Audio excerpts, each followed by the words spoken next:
다시 시작하겠습니다. 통증의 의미는 이제 정서적인 요인은 미지에 대한 공포고, 우리가 모든 후손을 낳으려면 안정된 상태에서 서바이벌 하는 거지, 뭐 나라가 어지럽고 통증하면은 출산율 떨어집니다. 그래서 이런 것들이 감정의 뇌에 다 아까 펑셔널 MRI로 활성화되어 있고 과도하게 이렇게 업되어 있다, 이렇게 설명하는 거죠. 감정에 내려가는 그 백질, 신경회로에 전선을 넣었더니 똑같이 아픈데, 통각은 똑같이 아픈데 괴로움이 없는 거죠. 저런 걸 하기는 사실은 어렵습니다. 국내에는 저런 심부 자극수로 한 성분은 없고, 대부분 이제 파킨슨 환자들이라든지 통증에서는 굉장히 그 납보를 형성하기가 어려워요, 환자분들한테. 전 세계적으로도 저런 케이스는 극소수다, 이렇게 이해하시면 되겠습니다. 사회 문화적으로 통증 환자들이 차이가 많습니다. 아프리카에 만성 통증 환자가 있겠습니까? 없다고 생각합니다. 기도하면은 통증이 준답니다. MRI상에 종교적인 활동을 제대로 하고 하면. 그래서 반면에 이제 통증을 즐기시는 사람들도 있잖아요. 우리가 매운 음식 같은 거 생각해, 매워서 못 먹겠는데 매운 음식은 그냥 엄청나게 이렇게. 통증과 쾌락은 뇌에서 같은 동네다. 자해는 다른 거죠.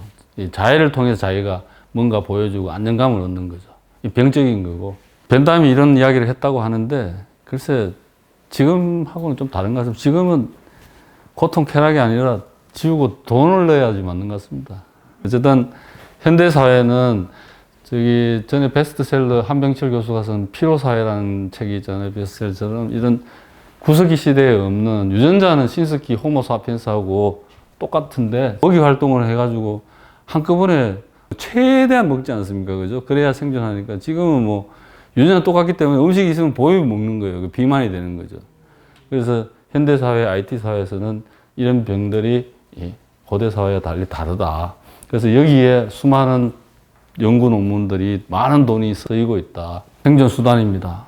특수부대도 그렇고 스포츠 스타들도 그렇고, 거기는 보상, 도파미너직 신경 패스웨이가 중요한 역할을 하고, 통증은 마약 성분의 뇌관 내에 이런 게 많이 하더라. 여기는 찰레스가 원숭이대가 비만 환자들 치료할 목적으로 원숭이 실험을 한 거예요. 시상하액이라고 또 있어요. 시상하액에 포만감을 느끼는 센터하고 화학물질이 있거든요. 생산자들이 이미 뇌지도를 다 어느 정도 회복을 1mm 단위로 다 뇌지도를 이미 완성을 했어요. 사람은 두 사람이고 탈라라인 사람이라고 잘든 고양이, 뭐 원숭이 이래가지고 여기다 정확하게 뇌기중 틀을 세우고 여기다 집어넣어가지고 식욕이 떨어진다, 이런 걸 보는 거죠. 뇌 여러 가지 조절하는 그런 영역을 보여드렸고, 또 통증은 다른 사람이 아프면 또 아파요. 뭐 공감이라 그러죠, 우리가. 그래서 이 신경 공명이 10몇 년 전에 공명에 감당하는 또 뉴런을 찾았습니다, 신경과학자들이. 그래서 이런 영역에 있는 것들이 이런 뉴런을 찾았습니다. 그래서 애들이 엄마 눈 맞추고 이런 네트워크를 가지고 특별히 이렇게 하는 게 공명 현상이다, 공감 능력이다. 이게 미러 뉴런입니다. 2012년도에 이렇게 나왔네요. 거울 뉴런을 이렇게 연구해서 했습니다. 그래서 이 거울 뉴런이 원숭이 실험에서 찾은 겁니다. 그래서 이게 있어야지 또 사람이 배우고 이렇게 하잖아요. 공감하고 활동을 하는 거죠. 그래서 사실 공감각의 종류는 뭐 통증뿐만 아니라 한 70가지 정도 다양하게 있다고 합니다. 공감각하고 통증도 마찬가지고, 공감, 정서적인 공감하고 거의 같은 동네라고 생각하시면 됩니다. 그게 미러 뉴런이다. 여러 가지 공감 능력이 뛰어나야지, 좀 어느 정도 수준이 돼야지 이렇게 사회생활을 한다는 걸 이해하고 이 저자가 쓰고 있습니다. 그래서 만성 통증 역시 통증이 있는 환자들은 이 공감 거울 체계의 과민이다. 이 예를 나중에 환상지 가지고 설명하고 있고, 반면에 우리 같은 직업을 가진 사람들은 너무 공감하면 본인이 괴로워서 어떻게 하지를 못해요. 이성적인 판단을 못 하지 않습니까? 그래서 정서적인 공감하고 이성적인 공감은 영역이 다른 부분이다. 일치하지 않는다. 어떤 사람에 따라서 공감이 필요할 때도 있지만 그렇지 않을 때도 많다. 그래서 이런 것도 환자들한테 이렇게 설명해주고 이렇게 하면은 좋겠다. 치료자도 알고 있고 이렇게 하고. 영어적으로 엠퍼시, PT, 유감이고 제일 진한 게 컴패션이지 않습니까? 예수의 순환, 그런 거죠. 그래서 뭐 저희 직업은 아까 말씀드린 대로 독일어로 잔텐 프로이드, 타인의 불행이 나의 행복이고, 이런 사람들은 감정에 내 척도협보다는 전두엽, 잔머리를 많이 써야지 돈을 많이 벌죠. 예. 그래서만 이렇게 함부로 이렇게 해가지고 플라시보 이런 거 주고 돈 받고 이렇게 하라는 얘기는 아닙니다. 이 저자도. 그렇지만 현실은 또 그거하고 또 차이가 있을 수 있어요. 여러 가지 이런 걸로 거울 공감, 촉각, 미러 뉴런에 대해서 우리가 한의질 할 때 뜨겁습니다. 예. 그 반대되는 게 이제 사이코패스, 소시오패스죠. 그래서 뭐 이렇게 정치인들, 나라 리더, 곤란한 사람들이 하면은 이런 검사를 하면은 우리가 스크리닝 할 수 있어요. 저는 그렇게 할 수 있다고 생각합니다. 이 검사 통 속에 집어넣고 강제로 돌리는 거예요. 그러면 이 사람이 이거 하면 안 된다 이런 거를 그죠? 아주 그냥 플라시보를 상습적으로 쓸 수도 있고 이렇기 때문에 이런 검사를 하면 할 수 있어요. 뭐 악의 평범성 이런 거를 이 검사로 걸어낼 수 있는 거죠. 멀쩡한 사람도 다 그렇게 될 수 있는 거니까. 성인지 감수성은 지금 생각해도 뭔지 모르겠어요. 이게 뭐 공감인지 이게 뭔지 무슨 이 대법관 선생님이 왜 이런지 모르겠어요. 그래서 하여튼 사회적 통증에 주목하라. 예, 마음의 통증이다. 요즘 외로운 늑대가 많잖아요. 그게 다 우울증이고 통증이고 만성 통증으로 표현할 수 있는 겁니다. 우울증이 기쁜 만큼 만성 통증의 강도가 많다는 겁니다. 예, 그래서 작년 국제 통증학회가 제목이 자살입니다. 자살 가지고 프로그램을 내가 봤더니 이 슬라이드 만들면서 3박 4일을 자살만 가지고 이야기하는 거예요. 우리나라가 1등이죠, 자살률. 그래서 생물 심리 사회적 모델로 확장해서 저자는 만성 통증을 다뤄야 된다. 이렇게 설명하고 있습니다. 그 다음에 9장에 인종, 문화, 아까 아프리카하고 쿠르카 용병 이야기했죠. 그거하고 다 이게 다르다. 근데 이제부터는 뭐 다 똑같은 얘기입니다. 아프리카의 바라바족은 그 문화적 특성으로 통증이라는 단어 자체가 없답니다. 그만큼 통증에 대해서 터부시한다. 이런 게 있고. 영국, 미국, 유태인보다 이태리 애들이 훨씬 더 많이 아프다고. 미국과 유럽의 소수민족보다 소수민족이 백인보다 훨씬 더 통증이 많고, 인도에 사는 인도인보다 미국에 사는 인도인이 훨씬 더 많이 아프다. 예. 이런 논문도 통계가 있는 것 같아요. 종교인보다 좀 그게 더 낫다. 이렇게 생각하고. 이 슬라이드는 이거 오래된 슬라이드입니다. 이게 인도 뭄바이에서 학회할 때인데, 이게 북조선인민공화국 신경외과 회장님입니다. 넘버원 조총련계고, 요분이 평양의과대학 신경외과 과장입니다. 이건 저고. 요 뒤 사람들은 이게 항상 감시조가 있더라고요. 감시조가.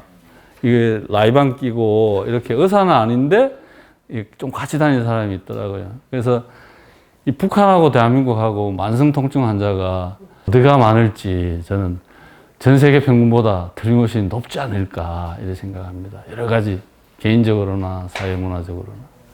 이 뭐 가자지구인데 지금 여기 건물 하나도 없겠죠. 여기는 만성 통증이 있다가도 없어졌을 것 같습니다. 일단 서바이벌 해야 되니까. 뭐 이런 H를 또 현대사회, 아까 말씀드린 현대사회에는 만성통증, 우울증이 많다라는 얘기를 다시 한번 강조하고 있고, 또 최근에는 여러 가지 질환을, 만성통증도 하나의 질환으로 분류했다 그러잖아요. 그 질환을 염증 면역 체계 교란으로 이렇게 증명되는 논문들이 많이 나오고 있습니다. 실제 면역 세포라든지 염증 반응에 관여하는 그 물질들이 이렇게 확인이 되고 있습니다. 그래서 이런 논문들이 그에 해당하는 염증 반응을 나타내는 통증에 실제로 염증 반응이 이렇게 글라이알 셀들이 오고 뭐 T세포가 어떻고 이런 면역 반응이 보통의 정상인보다 많더라 이런 얘기를, 그래서 감각이 센시티브해진다 이런 얘기를 하고 있고, 그래서 통증이 사라지지 않는 이유는 아까 말씀드린 대로 초두에 말씀드린 대로 신경 가소성, 플라스티시티로 이렇게 해가지고 잘못 연결된 거고 예민해져 있다. 그래서 자신의 뇌는 플라스티시티에서 뇌를 조각할 수 있다. 마지막으로 한 예를 드는 게 환상시통입니다. 다리가 딱 잘리면, 다리 잘린 사람들이 보면은 많은 사람들이 다리가 잘렸는데도 불구하고 그 잘린 자리에 통증을 호소합니다. 다리가 없어요. 없는데 마치 그 다리에 통증이 있는 것처럼 계속 호소합니다. 그게 환상시통입니다. 그 환상시통이 왜 생겼냐? 신경 가소성, 뇌 가소성으로 이렇게 자기가 인식하는 겁니다. 그 메커니즘이 말초신경으로 해석될 수도 있고, 아직 뭐 확실한 건 아닌데 다 이렇게 척추 관문설, 뇌에서 이렇게 메커니즘 가소성으로 설명하고 있습니다. 그래서 MRI실에 이렇게 이 잘린 다리고 여기 딱 반대편 다리가 보이도록 거울을 딱 중간에 넣어가지고 카메라로 20초 껐다가 켰다가 카메라를 여기서 20초 간격으로 껐다가 켰다가 하면서 다리가 마치 있는 것처럼 하고 또 20초는 없는 것처럼 하고 해가지고 여기서 보는 거예요. MRI 찍고 했을 때 다르다는 거예요, 반응이. 그래서 마치 계속 치료로 사용할 수 있어요. 계속 거울을 보여주는 거죠. 보여주면은 그 통증이 이제 주는 거죠. 다리는 없는데도 불구하고 우리가 뇌에서 그렇게 이미지를 만들어낼 수 있다는 걸 증명한 겁니다. 그리고 신경가소성이 하나는 요거는 이 서울에서 몇몇 선생님들이 한 수술이에요. 여기 최선 감각 피지라고 그랬고 앞이 운동 영역이라고 그랬잖아요. 근데 감각이 중풍에 의해 가지고 감각이 이렇게 아픈데 다리가 시리고 저리고 몹시 아픈데 일본 사람이 운동 영역에다가 자극을 하면은 감각이 좀 마비가 풀릴까 생각해서 운동 영역에 이렇게 깔았어요. 운동 영역보다 통증이 줄더라는 거죠. 그래서 이 수술은 FDA 공인을 받았어요. 아픈데도 불구하고 마비된 다리가 운동 영역에 이렇게 전선을 넣어서 여기 자극기를 넣어서 자극을 전류를 흘리면 통증이 줄더라는 거는 FDA에서 공인을 받았고 국내에서도 몇 차례 제가 아는 분은 이걸 잘 납부를 형성해서 했습니다. 하고 통증 치료의 목표는 아까 50% 그랬죠. 지금은 또 이 마그네틱 기계 가지고 마그네틱 자기장 가지고 이렇게 자극하는 거를 신경과 선생님들이 하고 있습니다. 뭐 여러 가지 두통이라든지 여러 가지 질환에 대해서 어쨌든 뭐 시도하는 건 좋습니다. 그래서 면역 염증 반응이 최근에 이제 떠오르는 그런 거고 아까 말초에서 여기에 새로 밝히는 미스 와이어링이다. 그 두 개를 다시 제거하고 있고 마지막 장입니다. 통증 치료의 혁명이라고 젊고 의욕이 넘치니까 했는데 혁명까지는 아직 뭐 도달하지 못하고 고전적인 치료법 가지고 계속 저희는 먹고 살고 있고 환자는 계속 정처 없이 이렇게 치료를 받으러 다니고 있는데 잘 이렇게 해서 낫는 분들도 상당히 있으리라고 생각합니다. 그래서 만티 리만이 정신과적인 입장에서 변화하기에 이렇게 예를 들고 있고 이 뜨개질 하라 그러고 그렇습니다. 뜨개질 하면은 통증이 반으로 이상으로 줄었대요. 뜨개질 열심히 사회성이 있고 이야기하면서 이렇게 뜨개질하고 정신과니까요.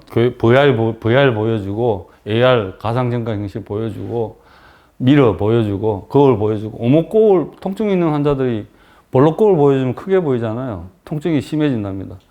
오목 보여주면 줄잖아요. 작으면 통증이 짜게 느낀답니다. 그런 거를 하고 이 통증에 대해서 자세히 알려주고 통증이 어떻고 회복하기 이거보다 이런 최신 통증 과학을 알려주면은 자기 스스로 통증을 조절하는 능력이 는다고 합니다. 그런데 뭐 환자들은 말을 잘 안 듣는 분들이 거의 대부분입니다. 운동하라 그러면 아파 죽겠는데 왜 운동하라 그러고 짜증을 내고 정신과에 좀 가세요 그러면 절대로 안 갑니다. 앱입니다. 앱에. 그래서 앱이 이렇게 만들어져서 여기서 모든 걸 가르쳐 주는 거예요.